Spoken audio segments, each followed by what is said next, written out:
Bueno, muy buenas tardes. Mi nombre es Álvaro Cárdenas Orozco, soy docente en la ciudad de Cartago Valle. Hoy quiero hablar un poco acerca del paro docente y pues entender un poco algunos conceptos básicos para poder interpretar esta realidad que nos subyace en ese momento. Lo primero que quiero que tengamos presente es que es una ley estatutaria. Entonces, una ley estatutaria es una ley que desarrolla derechos fundamentales y los procedimientos que le permiten la protección del mismo. En este caso, entonces, estamos frente a una ley que pretende de forma concreta definir unos parámetros sobre cómo es el derecho fundamental a la educación, su acceso, sus características y sus formas de financiamiento, desde unos pilares y unas características concretas. Vamos a hablar de forma general sobre las leyes estatutarias para entender algunas de las características. Como lo acabamos de decir, entonces, pues se refiere a la regulación de los derechos fundamentales y los procesos que permiten su protección. Un aspecto de vital importancia en el transcurso de esta charla tiene que ver con que para poder ser aprobada, digamos, en el ejercicio legislativo, requiere una mayoría absoluta para su aprobación. Este elemento va a ser muy importante en el transcurso de la charla. También requiere o necesita una revisión previa de la Corte Constitucional y pues claramente debe ser aprobada en una sola legislatura. Eso quiere decir entonces que la legislatura, digamos el periodo legislativo, termina el 20 de junio y por ello toda la presión que requerimos como, digamos, gremio para poder tumbar esta reforma debe darse antes del 20 para poder obtener el resultado que esperamos. Dicho esto, vamos a proceder a ver un video relacionado.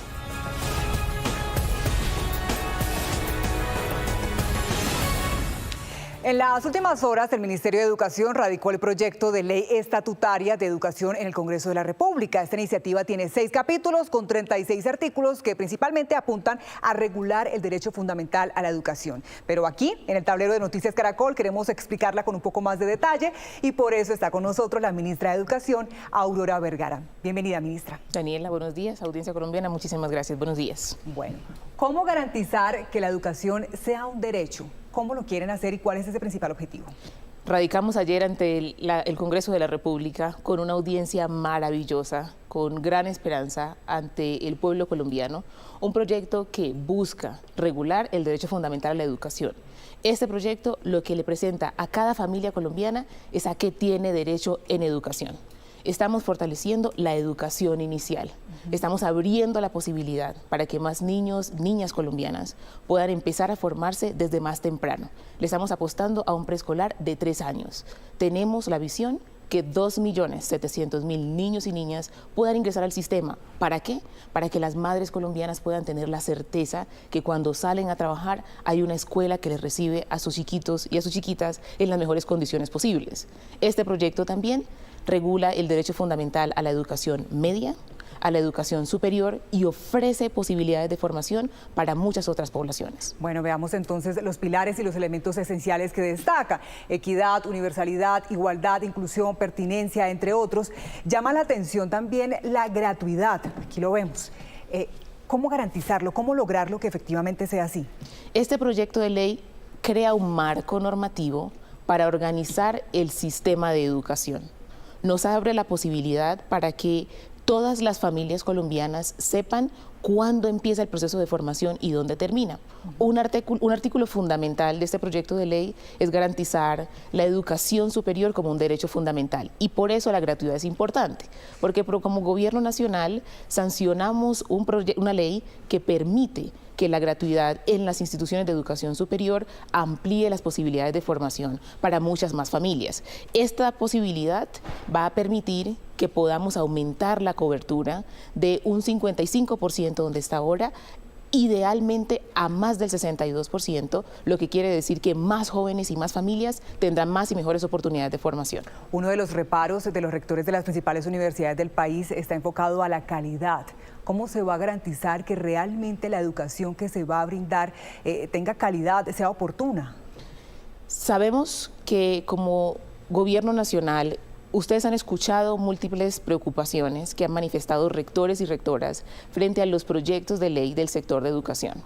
Lo primero que hay que saber es que se están debatiendo múltiples proyectos. El proyecto de ley estatutaria establece los principios de la educación, establece a qué tiene derecho una familia colombiana. Donde más preocupaciones existen es en aquellos proyectos que establecen, por ejemplo, con la reforma a la Ley 30, que es un proyecto que todavía está en debate y que invitamos a los rectores y rectoras a que sigan contribuyendo para que podamos entregarle al Congreso y al pueblo colombiano el proyecto que mejor representa la visión que tienen para el sector.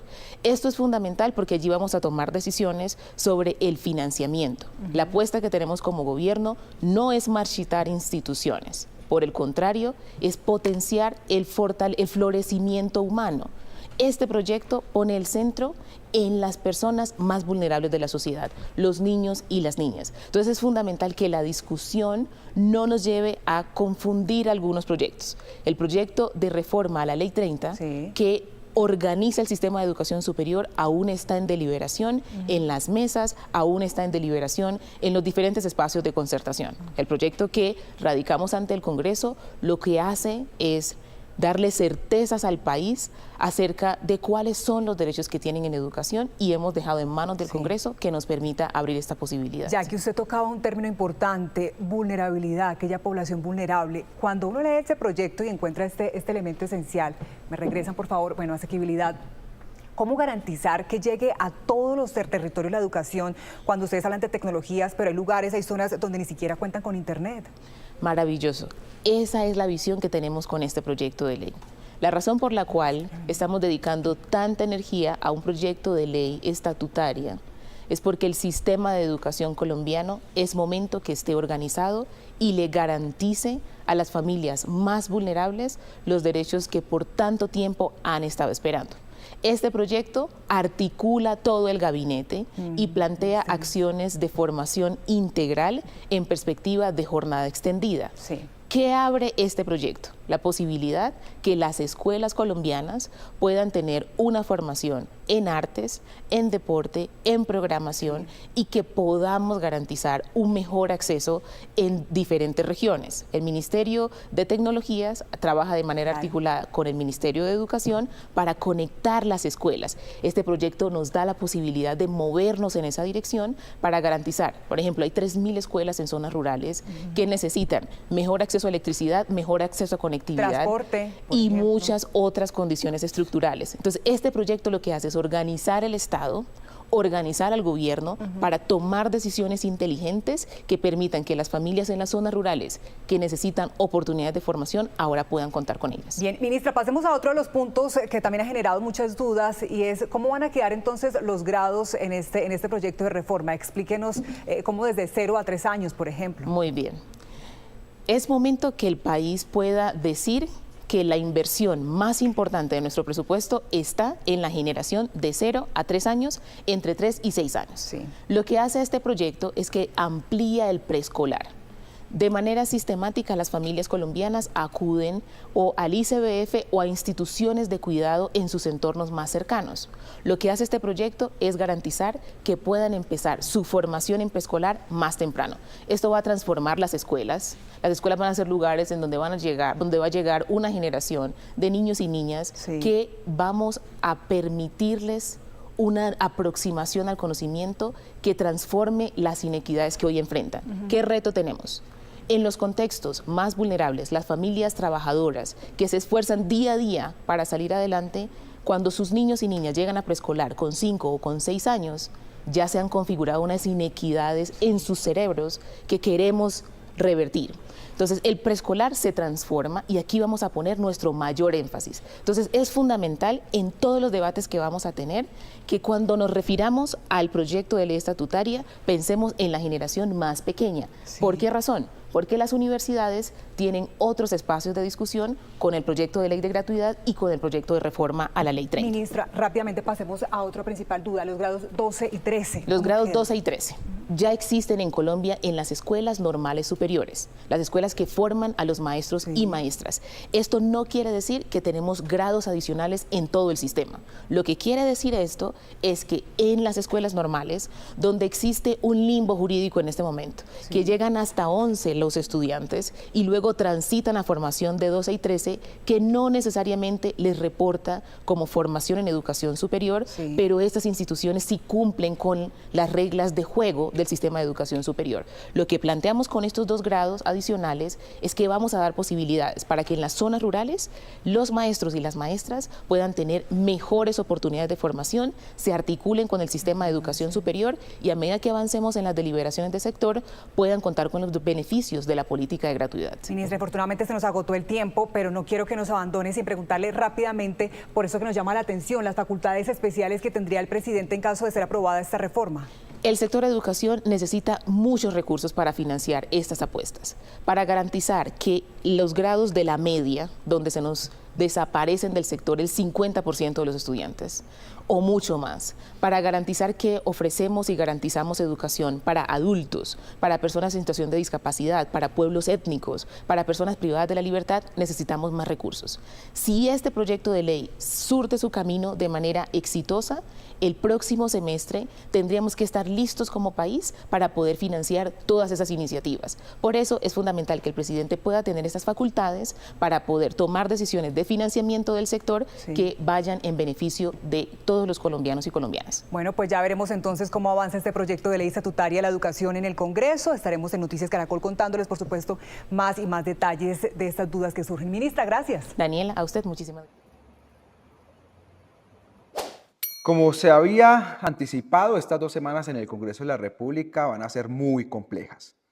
Y después de horas y días de negociación, pues no se llegó a un acuerdo sobre la ley estatutaria de educación que ha llevado a la protesta del magisterio, que ha llevado a múltiples negociaciones entre un lado y el otro. Y aquí les voy a contar la historia de todo. Y terminamos con la explicación de por qué no se llegó a un acuerdo. 1. En el mes de mayo llegó al Senado de la República la Comisión Primera, después de 8 meses de estar estancada en la Cámara de Representantes, la Ley Estatutaria de Educación. La Comisión Primera de Senado tiene 20 senadores y senadoras. Y la coalición de gobierno y digamos el bloque alternativo son 7 senadores. Ustedes podrán entender que 7 de 20 no es ni siquiera la mitad. Eso llevó a que se metieran 3 ponencias positivas sobre la ley de educación. Esa fue una muy buena estrategia, hay que decirlo, de la oposición. Se metió una ponencia de la senadora Paloma Valencia, una ponencia del senador David Luna, Alfredo de Luque, Germán Blanco y García, y la ponencia de gobierno que la firmó todo el bloque alternativo, María José Pizarro, estuve yo, estuvo Aida Quilcué, Julián Gallo y demás. Se votó la ponencia de Paloma Valencia y se hundió. Y luego seguía la ponencia de gobierno, la cual se iba a hundir porque no teníamos los votos. Teníamos los 7 votos y tal vez 1 o 2 votos más 9. Y como es una ley estatutaria, requiere mayoría absoluta, o sea, se necesitaba 11 votos. Así nosotros tuviéramos 9 y los otros tuvieran 8, porque 2 o 3 no venían o cualquier cosa, se entiende como negada si no se cuentan con los 11 votos. Eso llevó prácticamente a una semiparálisis y a múltiples negociaciones, porque si hundían la nuestra, digamos la del bloque alternativo, iban a aprobar la otra y nosotros nos quedábamos por fuera. Eso llevó pues a que se tuviera que negociar. Entonces hubo una negociación muy compleja hace unas semanas. Se logró quitar el tema de los bonos, de que la policía pudiese entrar a las universidades públicas. Se lograron sacar muchas cosas, pero se perdieron otras, que fue en gran parte lo que llevó a la protesta del magisterio, pues porque en una negociación, lo cual es absolutamente normal, se cede de un lado y se cede del otro. Porque vuelvo y repito, la coalición de gobierno pues tuvo que negociar y ceder. Se logra aprobar por unanimidad en la comisión, nadie quedó contento, ni un lado quedó contento, ni el otro quedó contento, pero fue la mejor negociación, un proceso de concertación además que estuvo liderado por la ministra y hubo muy buena disposición de la ministra y de los ponentes de de la otra reforma, particularmente el senador Luna y de Luque, y se cedió. Llegamos a radicar entonces, esto fue ya esta semana, la ponencia o las ponencias para la plenaria del Senado. Ayer trabajamos horas y horas, toda la mañana, la tarde, con senadores, más o menos 8 o 10 senadores, estuvimos en reunión, 2 viceministros. En la noche tuvimos una reunión, el caso nuestro, con FECODE, tal vez la otra parte también tuvo reuniones, que no sé si las tendrían. Y esta mañana se rompió la negociación. Hubo muy buena disposición. Ayer, hay que decirlo, el bloque de Paloma Valencia, de Luna, de Alfredo de Luque y demás se dieron en varias cosas. No lo suficiente para lo que nosotros nos gustara, pero quedamos estancados en 3 temas que los quiero explicar. El primer tema, que es como el que quedó más o menos negociado, fue más complejo, es lo de que el presupuesto se destinara para la financiación de la educación prioritariamente pública y no privada. Nosotros creemos, yo creo, en la financiación de la oferta y no la demanda. Y si nosotros financiamos la oferta, pues básicamente lo que nos cuesta un pelado en un sector privado, podemos abrir 2 o 3 cupos en una universidad pública. Ahí, a esta noche, no se había llegado a ningún acuerdo de nada, y esa era la posición. En el otro lado se creía pues que tenía que quedar abierto para pública y privada y que fuera cada gobierno el que destinara de acuerdo a sus prioridades. Entonces no se logró acuerdo ahí. Segundo, el tema de la evaluación docente. Básicamente el sector más cercano a Paloma Valencia, etcétera, quería que las pruebas de los estudiantes, las pruebas saber, fueran un criterio de evaluación de los docentes. Para muchos de nosotros eso no, digamos, eso es muy complejo y lo quiero explicar por qué. La UNESCO hace un estudio hace unos años que se llamó el CERCE, el segundo estudio sobre calidad de la educación, donde se pregunta por qué los niños y las niñas rinden diferente en temas de lenguaje, en matemáticas, etcétera. ¿Por qué se rinde diferente estando en condiciones similares?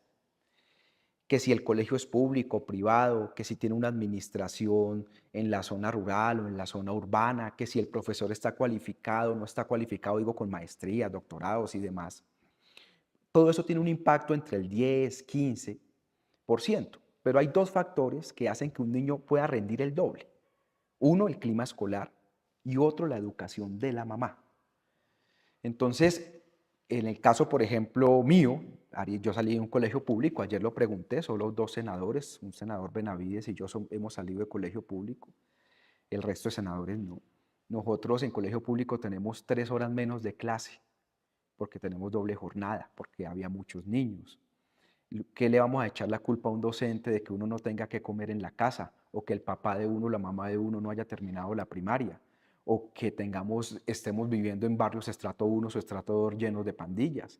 Es muy difícil eso. Entonces, si bien es cierto, es muy importante la cualificación del docente, los resultados de los estudiantes en exámenes obedecen a múltiples factores. Ahí se llegó a un acuerdo parcial, pero al final nadie estaba contento.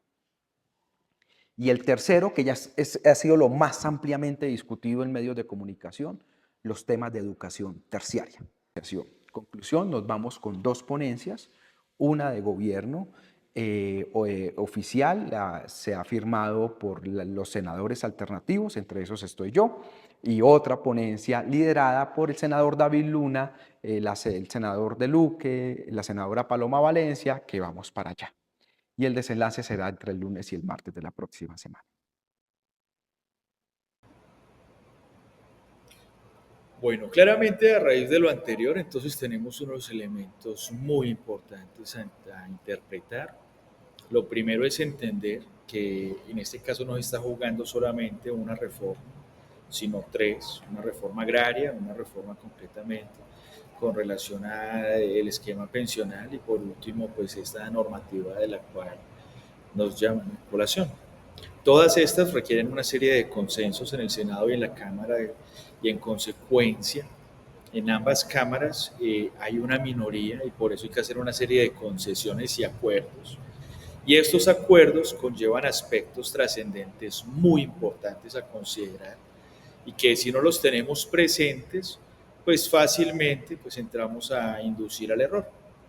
¿Por qué? Porque entonces la falla, digamos, o la violación de los acuerdos en una de estas instancias afectaría el avance de las otras políticas públicas a ser implementadas. Por ello tenemos una terna que pretende el Estado poder vincular antes del 20 de junio en primera instancia, porque solamente hasta el 20 de junio el plazo para poder terminar el ejercicio. En segunda instancia, pues como lo dijimos, tienen unas minorías muy importantes, particularmente notables en el Senado, y en consecuencia se requiere entonces poder hacer este ejercicio político. Por ello, las concesiones de Estado, que en principio, digamos, el gremio como tal no pudo entender, porque hablar de que la ministra, la coalición de gobierno, llegaron a acuerdos en donde, por ejemplo, los puntos que vamos a hablar a continuación fueron concertados, pues escapa la imaginación del colectivo. Pero no se entiende entonces que era un ejercicio importante, dado que si no se llegaban a este tipo de concesiones en paralelo, se podían derribar entonces todas las políticas públicas en gestión, digamos, en este momento, en el legislativo. Dicho esto, entonces, ¿cuáles son esas concesiones que hoy consideramos que no tienen carta de presentación en un ejercicio como el que se hizo? La primera es que la educación se define como derecho fundamental esencial. En todos los medios este ítem incluso a veces desaparece del discurso, de la controversia, pero yo pienso que solo este punto invita a todo el magisterio a que salgamos unidos. ¿Por qué? Porque casualmente nosotros como gremio hemos tenido la potestad y la posibilidad de tener diálogos con el gobierno con el ánimo de facilitar procesos o en su defecto a través de la movilización rescatar y hacer valer los derechos colectivos del magisterio, permitiéndonos tener uno de los sindicatos más fuertes al nivel de Latinoamérica. Pero cuando hablamos de la educación como un derecho fundamental esencial, implicamos entonces que el no cumplimiento de la jornada escolar implicaría de forma directa responsabilidades incluso penales. Eso quiere decir entonces que no podríamos movilizarnos o no podríamos generar los impactos concretos que genera la movilización, como es el cese de actividades, etcétera, etcétera. Entonces esto es grave porque le quitaría el poder al gremio de poder participar como un actor político relevante en las tomas de decisión relacionadas con la educación. El segundo aspecto que es relevante es la evaluación docente. La evaluación docente, en primero, este articulado plantea de forma concreta que la evaluación docente habrá de ser simplemente definida por el Estado, es decir, impuesta. En ese momento FECODE ha tenido posibilidades de diálogo, de concertación sobre la evaluación docente en todas sus aristas, tanto en el ingreso como en el ascenso, etcétera. Y en este momento solo el 1278 es de resorte de evaluación. Ahorita hablamos de integrar, digamos, la evaluación a todos los procesos, a todos los decretos y más importante aún, hablamos de una evaluación que está amarrada a los resultados de los estudiantes. En esto yo quiero hacer, digamos, un paréntesis. Muchas personas perciben que los docentes no quieren ser evaluados. En este momento, los 1278 tenemos una evaluación de ingreso para poder pertenecer al gremio docente. Adicionalmente a eso, tenemos una evaluación de desempeño que se hace anualmente, en donde si un docente llegara a perder 2 años consecutivos dicha evaluación, pues quedaría fuera del ejercicio docente y tenemos una evaluación de ascenso. Todos los docentes bajo el decreto 1278 tenemos este esquema de evaluación. ¿Por qué no nos gusta el hecho de amarrar los resultados del docente a los resultados de los estudiantes en las pruebas saber? Porque a diferencia de lo que se percibe, si ustedes observan, digamos, los autores recientes, incluso estudios propios de la UNESCO y demás, nos podemos dar cuenta que los resultados de las pruebas saber no dependen específicamente de los docentes. De hecho, los resultados en general del éxito de las producciones académicas o de los resultados académicos no dependen necesariamente de los docentes. En un estudio corto del CERCE, que se actualiza año a año en diferentes, digamos, entidades territoriales, en este caso Colombia, podemos identificar que el ejercicio docente entre los factores de éxito de los resultados académicos está en el numeral 27. Antes de ello aparecen otros aspectos más relevantes, como es el estrato socioeconómico, familias monoparentales, la significación de los estudiantes por parte del proceso educativo, la significación de los padres de familia, el nivel de escolaridad de los padres, si laboran uno o los dos, etcétera, etcétera. Entonces, todas estas características escapan a las realidades, por ejemplo, de la zona rural y de las poblaciones menos favorecidas.